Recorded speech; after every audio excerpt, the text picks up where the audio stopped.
Dictation start होगा 5 second बाद। Start.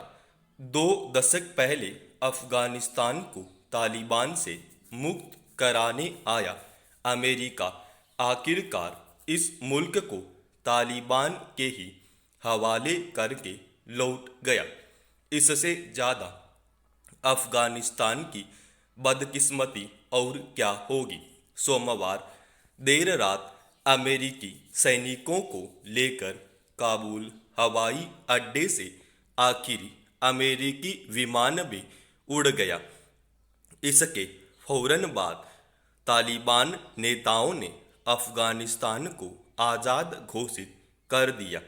गौरतलब है कि 15 अगस्त को तालिबान लड़ाकों ने काबुल को भी अपने कब्जे में ले लिया था। अफगानिस्तान में अब क्या होगा, इसकी भविष्यवाणी कोई नहीं कर सकता। देश में राजनीतिक अनिश्चितता का दौर है। अभी तक अंतरिम सरकार भी नहीं बनी है। इससे यह संकट और गहरा गया है कि कैसे देश का शासन प्रशासन चलेगा, कैसे विदेशी दूतावास काम करेंगे, कैसे लोगों की समस्याएं दूर होंगी और सबसे बड़ी बात यह कि अब तालिबान किस तरह का राज कायम करेगा।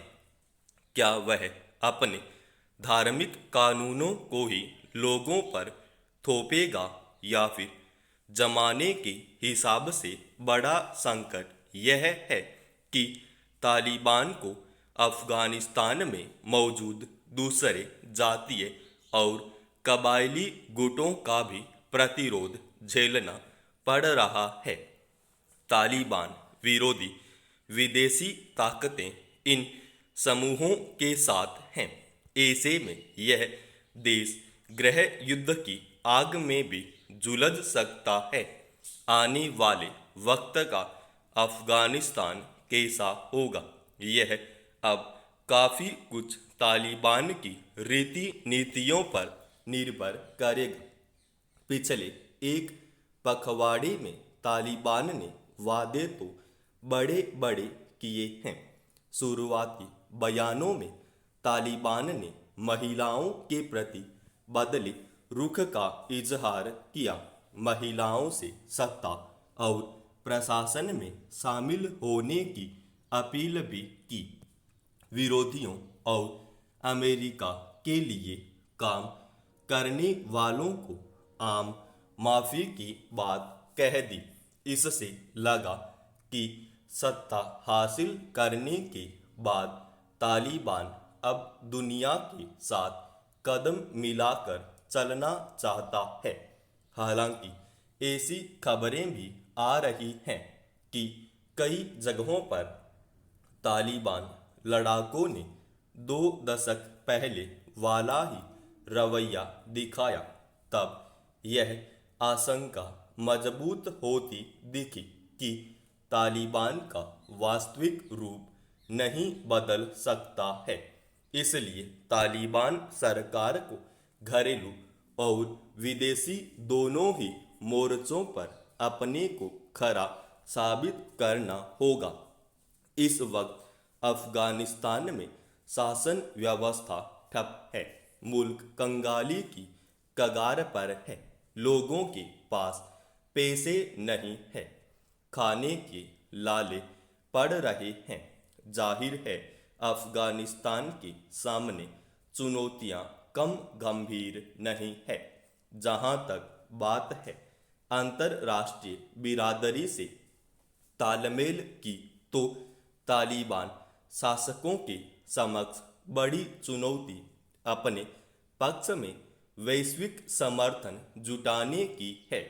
इसके लिए उसे संयुक्त राष्ट्र सुरक्षा परिषद से लेकर अमेरिका और उसके समर्थन देशों की शर्तों पर खरा उतरना होगा।